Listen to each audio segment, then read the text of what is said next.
2013ರಲ್ಲಿ ನಮ್ಮ ಯಜಮಾನರಿಗೆ blood cancer ಆಯಿತು. ಆ ಸಂದರ್ಭದಲ್ಲಿ ನಾವು ದೂರ ಆಗಿದ್ದಂಥ ನಾವು ಮತ್ತೆ ಅವ್ರನ್ನ ಸಂಧಿಸುವಂಥ 9 ವರ್ಷ ನಾನು ದೂರ ಇದ್ದೆ, ಕರ್ತನಲ್ಲಿ ಕಾದಿದ್ದೆ. ನನಗೆ ಕೊಟ್ಟಂಥ ಅನೇಕ ಸಣ್ಣ ಪುಟ್ಟ ಸೇವೆಗಳು ಅಲ್ಲಿದ್ದಂಥ ಸಭೆಯಲ್ಲಿ ನಾನು ಮಾಡ್ಕೊಂಡು ಹೋಗ್ತಾ ಇದ್ದೆ. ಅದರಲ್ಲಿ ನಾವು ನಂಬಿಕಸ್ಥರಾಗಿದ್ವಿ. ಆದರೆ ಒಂದು ದಿನ ದೇವರು ಮಾತನಾಡಿದ್ರು. 2013 ಮೇಲಿ ಯೆರೂಸಲೇಮಿನ ಪೌಳಿ ಗೋಡೆಗಳು ಬಿದ್ದೋಗಿದೆ ಎಂಬುದಾಗಿ. ಅಂದರೆ ಶಿವಮೊಗ್ಗದಲ್ಲಿರುವಂಥ ಸೇವೆಯ ಭಾಗಗಳಲ್ಲಿ ಅನೇಕ ಒಡಕುಗಳು, ಬಿರುಕುಗಳು, ಅನೇಕ ಹೋರಾಟಗಳು ಬಂದಿದೆ ಎಂಬುದಾಗಿ ಹೇಳಿ, ಯೆರೂಸಲೇಮಿನ ಪೌಳಿ ಗೋಡೆಗಳು ನೀನು ಕಟ್ಟಬೇಕು. ದೇವರು ಯಾಕೆ ಹಿಂಗೆ ಮಾತಾಡ್ತಾ ಇದ್ದಾರೆ ಎಂಬುದಾಗಿ ನೆನೆಸಿ ನಾನು ನೋಡುವಾಗ,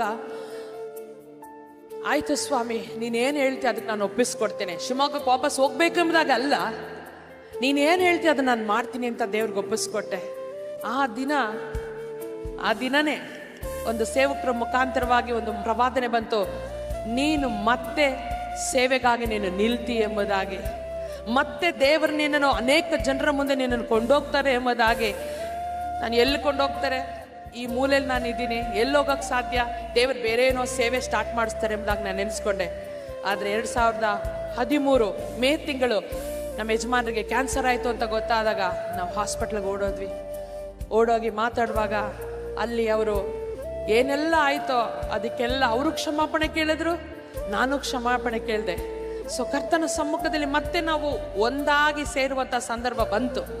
ಆದರೆ ಪರಿಸ್ಥಿತಿಗಳು, ಸುತ್ತಮುತ್ತಲಿದ್ದಂಥ ಜನರು ಅದಕ್ಕೆ ಬಿಟ್ಕೊಡ್ಲಿಲ್ಲ. ಅದಕ್ಕೆ ನಮ್ಮ ಯಜಮಾನ್ರು ಹೇಳಿದ್ರು, ನೀನು ಬರ್ತಾ ಹೋಗ್ತಾ ಇರು, ಪರಿಸ್ಥಿತಿ ಎಲ್ಲ ಸರಿಯಾಗುತ್ತೆ ಅಂತ. ಸೊ ನಾನು ನನ್ನ ಮಕ್ಕಳು ಹಾಗೆ ಹೋಗ್ತಾ ಬರ್ತಾ ಪ್ರಾರ್ಥನೆಯೊಂದಿಗಿರುವಾಗ 2014 ಫೆಬ್ರವರಿ ತಿಂಗಳು ಇನ್ನೇನು ನಾನು ಮತ್ತೆ ಶಿವಮೊಗ್ಗಕ್ಕೆ ನಾನು ಹೋಗಬೇಕು ಅವ್ರು ಹೇಳಿದ ಮಾತನ್ನು ಕೇಳಿ, ಫೆಬ್ರವರಿ 16ನೇ ತಾರೀಕು ತುಂಬ ಸೀರಿಯಸ್ ಆಗಿ 17ನೇ ತಾರೀಕು ಅವ್ರು ಬೆಳಗಿನ ಜಾವ ತೀರ್ಕೊಂಡಿದ್ದಂಥ ಸಂದರ್ಭದಲ್ಲಿ ಇದ್ದಂಥ ಒಂದು ಹೋಪು, ಮತ್ತೆ ಅವ್ರು ಚೆನ್ನಾಗಾಗಿ ಬರ್ತಾರೆ, ನಾವೆಲ್ಲ ಕುಟುಂಬವಾಗಿ ನಿಲ್ತೀವಿ ಅಂತ. ಆದರೆ ಆ ಸಂಗತಿ ಆಗಲಿಲ್ಲ.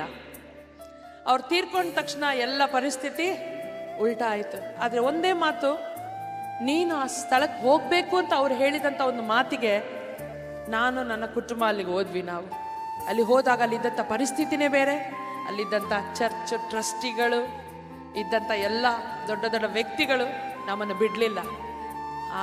ನಮ್ಮನ್ನು ಇಷ್ಟು ವರ್ಷ ಬಿಟ್ಟು ಹೋಗಿದಾರಲ್ಲ, ಈಗ ಬಂದು ಮಕ್ಕಳಾದ್ರೂ ಸೇವೆ ನಡೆಸ್ಕೊಂಡು ಹೋಗ್ಲಿ ಅನ್ನೋ ಮನೋಭಾವನೆ ಯಾರಿಗೂ ಇರಲಿಲ್ಲ ಅಲ್ಲಿ. ಆದರೆ ಕರ್ತನ ಯೋಜನೆ ದೊಡ್ಡದು.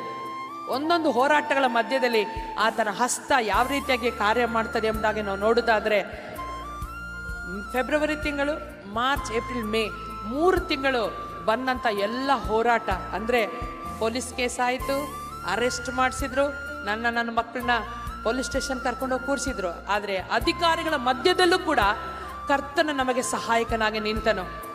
ಯಾವ ಹೆಣ್ಣು ಮಕ್ಕಳನ್ನು ರಾತ್ರಿಯಲ್ಲಿ ನೀವು ಸ್ಟೇಷನಲ್ಲಿ ಇಟ್ಕೊಳ್ಳಂಗಿಲ್ಲ, ಅದೇನು ವಿಚಾರಣೆ ಇದೆ ಆಮೇಲೆ ನೋಡೋಣ, ಅವ್ರ ಗಂಡನ ಮನೆ ತಾನೇ, ಹೋಗಿರ್ಲಿ ಬಿಡು ಅನ್ನೋ ರೀತಿಲಿ ಅಲ್ಲಿ ಸ್ಟೇಷನಲ್ಲಿ ನಮ್ಮ ಪರವಾಗಿ ನಿಂತು ಮಾತಾಡಿ ನಮ್ಮನ್ನು ಕಳಿಸ್ಬಿಟ್ರು. ಅವಮಾನ ತಡಿಲಾರ್ದಿಲ್ಲ ನಾವೇನು ಮಾಡಿದ್ವಿ, ಮತ್ತೆ ಶಿವಮೊಗ್ಗ ಬೇಡಪ್ಪ, ಬೆಂಗಳೂರಲ್ಲೇ ಎಲ್ಲ ಸೆಟ್ಲ್ ಆಗೋಣ, ಮಕ್ಕಳು ಓದ್ತಾ ಇದ್ದಾರೆ, ಎಲ್ಲಾದರೂ ಫಾರಿನ್ಗೆ ಹೋಗಿ ಸೆಟ್ಲ್ ಆಗ್ಬೋದು ಅನ್ನೋ ಯೋಜನೆಯಲ್ಲಿದ್ವಿ. ಅದೇ ನಾನು ಸೋನಿ ಮಾತಾಡಿಕೊಂಡು, ಇಲ್ಲ ಅಕ್ಕ, ಭಾರ ದೇವರು ಕೊಟ್ಟಿದ್ದಾರೆ, ಏನೇ ಅವಮಾನ ಬರಲಿ, ಏನೇ ನಿಂದೆ ಬರಲಿ, ವಾಪಸ್ ನಾವು ಶಿವಮೊಗ್ಗಕ್ಕೆ ಹೋಗೋಣ ಅಂತೇಳಿ ಮತ್ತೆ ನಾವು ಬಂದು ಮಕ್ಕಳೊಂದಿಗೆ ಕರ್ಕೊಂಡು ನಮ್ಮ ಹಳ್ದಕ್ಕ ಅಂತ ಇದ್ದಾರೆ ಅವ್ರ ಮನೇಲಿ ಇದ್ಕೊಂಡು ಅನೇಕರ ಸಹಾಯದೊಂದಿಗೆ ಶಿವಮೊಗ್ಗ ಪಟ್ಟಣಕ್ಕೆ ಮತ್ತೆ ನಾವು ಕಾಲಿಟ್ಟು 3 ತಿಂಗಳು ಅದ್ಭುತವಾಗಿ ದೇವರು ಯಾವ ಸೇವೆ ನಾನು ಮಾಡೋಕ್ಕಾಗಲ್ಲ, ಯಾವ ಒಂದು ಕಾರ್ಯ ನಾನು ಕಳ್ಕೊಂಡಿದ್ರೆ ಪುನಃ ಸಿಗುತ್ತೋ ಇಲ್ವೋ ಅಂತ ಇದ್ನೋ ಅವೆಲ್ಲವನ್ನು ದೇವರು ಒದಗಿಸ್ಕೊಟ್ರು. ನಾನು ಹೇಳೋದಾದರೆ ಇವತ್ತು ದಿನ ಪೂರ್ತಿ ಸಾಕಾಗಲ್ಲ, ಆದರೆ ಸ್ವಲ್ಪ ಮಾತ್ರ ಹೇಳ್ತೀನಿ. 2014ರಿಂದ 2025 ತನಕ ಯಾವುದೋ ಮೂಲೆಯಲ್ಲಿ ಹೇಗೆ ನಡೆಸ್ತಾರೆ ಎಂಬುದಾಗಿ ಈ ಚರ್ಚಲ್ಲಿದ್ದಂಥ 1000 ಜನ ಪಾಸ್ಟರ್ ಸತ್ತೋದ ತಕ್ಷಣ ಎಲ್ಲ ಚೆಲ್ಲಾಪಿಲ್ಲಿ ಆಗ್ಲಿಕ್ಕೆ ಸ್ಟಾರ್ಟ್ ಆದ್ರು. ಇನ್ನು ನಾನಲ್ಲಿ ಹೋದ ತಕ್ಷಣನೇ ಇದ್ದಂಥ ಜನರನ್ನು ಅನೇಕರು ತಲೆ ಬ್ರೈನ್ ವಾಶ್ ಮಾಡಿ ಎಲ್ಲ ಬಿಡಿಸಿ 1000 ಜನ ಇದ್ದಂಥವರು 30 ಜನಕ್ಕೆ ಬಂದರು. 35 ಜನ. ಪ್ರಸಂಗ ಮಾಡಕ್ಕೆ ಬರಲ್ಲ, ಆರಾಧನೆ ಮಾಡ್ಲಿಕ್ಕೆ ಬರ್ತದೆ. ನನ್ನ ಮಕ್ಕಳು ಚಿಕ್ಕವರು, 18 ವರ್ಷ ಒಬ್ಬ, 16 ವರ್ಷ ಒಬ್ಬ ಚಿಕ್ಕ ಮಗಳೊಬ್ಬಳು, 3 ಜನರು ನನ್ನ ನಾದ್ನಿ. ಏನು ಗೊತ್ತಿಲ್ಲ, ವಾರ ವಾರ ಒಬ್ಬೊಬ್ಬರು ಸೇವಕರನ್ನ ಇಟ್ಟು ಮಾಡೋದು. ಆದರೆ ದೇವರ ದೊಡ್ಡ ಒಂದು ಮಹತ್ತಾದಂಥ ಉದ್ದೇಶ ನಮ್ಮ ಕುಟುಂಬದ ಮೇಲೆ ಇದ್ದಿದ್ರಿಂದ ಸೇವಕನ ಕುಟುಂಬವನ್ನು ಅನಾಥರಾಗಿ ಬಿಡೋದಿಲ್ಲ, ಭಿಕ್ಷೆ ಬೇಡಿ ತಿನ್ನೋದಕ್ಕೆ ಬಿಡೋದಿಲ್ಲ ಅಂತ ಹೇಳಿದಂಥ ವಾಕ್ಯ 100ಕ್ಕೆ 100 ಸತ್ಯ. ಸೊ ದೇವರ ಸಮ್ಮುಖದಲ್ಲಿ 2014ರಿಂದ 25ರ ತನಕ ದೇವರು ನಮ್ಮನ್ನು ಹಂತ ಹಂತವಾಗಿ ತನ್ನಲ್ಲಿ ಬಲಗೊಳ್ಳುವಂತೆ ದೇವರು ಮಾಡ್ಕೊಂಡು ಬಂದನು. ಈ ಮೀಡಿಯಾ ಸೇವೆ, ನಮ್ಮ ಅಪೋಸ್ಟಲಿಕ್ ಪ್ರೊಡಕ್ಷನ್, ಈ ಮೀಡಿಯಾ ಹಾಡುಗಳ ಸೇವೆ 2017ರಿಂದ ಪ್ರಾರಂಭವಾಯಿತು. ಇದೇ ಆಶ್ರಯವು ನೀನೇ ಏಸಯ್ಯ, ಆಧಾರವು ನೀನೇ ಏಸಯ್ಯ. ಇದು ಬೇರೆ ಸೇವಕರು ಬರೆದ ಹಾಡು ಆಗಿದೆ, ಆದರೆ ನನ್ನ ಕುಟುಂಬಕ್ಕೆ ಇದು ಆಧಾರವಾಗಿ ನಿಲ್ತು. ನಿನ್ನಿಂದ ಆಗದ ಕಾರ್ಯ ಒಂದೂ ಇಲ್ಲ ಎಂಬುದಾಗಿ ದೇವರಿಗೆ ಹೇಳಿದೆವು. ಕಷ್ಟದ ದಿನದಲ್ಲಿ ನೀನು ಜೊತೆಗಾರನಾಗಿದ್ದೀಯಪ್ಪ, ನನ್ನ ಕಣ್ಣೀರಿನ ಸಮಯದಲ್ಲಿ ನೀನು ನನ್ನನ್ನು ನೋಡ್ತೀಯ ದೇವರೇ, ನಿನ್ನ ಪ್ರೀತಿ ಒಂದೇ ನಮಗೆ ಸಾಕು ದೇವರೇ, ನಿನ್ನ ನೆರಳಿನಲ್ಲಿ ನಾವು ಬದುಕ್ತೇವೆ ಸ್ವಾಮಿ ಎಂಬುದಾಗಿ ಆತನನ್ನು ಆಶ್ರಯಿಸಿಕೊಂಡು ನಡೆಯೋದಕ್ಕೆ ನಾವು ಪ್ರಾರಂಭ ಮಾಡಿದ್ವಿ ಪ್ರಿಯರೇ. ಒಂದೊಂದು ದಿನ ಕೂಡ ದೇವರು ಸೇವೆಯಲ್ಲೂ ಕೂಡ ದೇವರ ಮೇಲೆತ್ತಲಿಕ್ಕೆ ಆರಂಭಿಸಿದ್ರು. ಎಷ್ಟು ಜನರ ಮುಂದೆ ನಮ್ಮನ್ನು ಅವಮಾನ ಮಾಡಿ ಈ ರೀತಿ ಅಂಥವಳು ಅಂತ ನನ್ನನ್ನು ಅಂದ್ರು, ಅಂಥವರ ಮುಂದೆ ದೇವರು ನನ್ನನ್ನು ಎತ್ತಿದ್ರು. ಎಲ್ಲಿ ನಿನಗೆ ಅವಮಾನವಾಯಿತೋ ಅದೇ ಸ್ಥಳದಲ್ಲಿ 2ರಷ್ಟು ಮಾನ ಕೊಡ್ತೇನೆ ಎಂಬುದಾಗಿ ಹೇಳಿದಂಥ ಕಾರ್ಯಗಳನ್ನು ದೇವರು ಮಾಡಿದ್ರು. ಇದು ಸಾಧಾರಣವಾದಂಥ ಸಾಕ್ಷಿ ಅಲ್ಲ ಪ್ರಿಯರೇ. ಅನೇಕರ ಜೀವಿತದಲ್ಲಿ ಈ ರೀತಿಯಾದಂಥ ಕಷ್ಟ, ಗಂಡನಿಂದನೋ ಮಕ್ಕಳಿಂದನೋ ಅನೇಕ ಪರಿಸ್ಥಿತಿಗಳನ್ನು ಹಾದೋಗ್ತಿರುವಂಥ ನೀವಿರ್ಬೋದು ಈ ದಿನದಲ್ಲಿ. ಆದರೆ ನಾನು ಹೇಳುವಂಥ ಒಂದೇ ಕಾರ್ಯ, ದೇವರ ಸಮ್ಮುಖದಲ್ಲಿ ನಮ್ಮನ್ನು ನಾವು ಬಿಟ್ಟುಕೊಡುವಾಗ ಆತನು ಎಂದಿಗೂ ನಮ್ಮನ್ನು ಅನಾಥರಾಗಿ ಬಿಡೋದಿಲ್ಲ ಪ್ರಿಯರೇ. Hallelujah, hallelujah. ದೇವರು ಅದರ ಈ ಒಂದು ಮೀಡಿಯಾ ಸೇವೆ ಜೊತೆ, ಸಭೆಯ ಸೇವೆ ಜೊತೆ ನಮಗೆ ಒಂದು ಹೋಮ್ ಕೊಟ್ಟಿದ್ದಾರೆ. ಅಂದರೆ ಅನಾಥ ಮಕ್ಕಳಿದ್ದಾರೆ, ಹೋಪ್ ಹೋಮ್ ಫೌಂಡೇಶನ್ ಎಂಬುದಾಗಿ. ಈಗ 52 ಮಕ್ಕಳಿದ್ದಾರೆ. ಆಗ 7 ಮಕ್ಕಳು, ನಮಗೆ ಊಟ ಇಲ್ಲ ಸರಿಯಾಗಿ, 2014ರಿಂದ ನಮಗೆ ಊಟ ಇಲ್ಲ.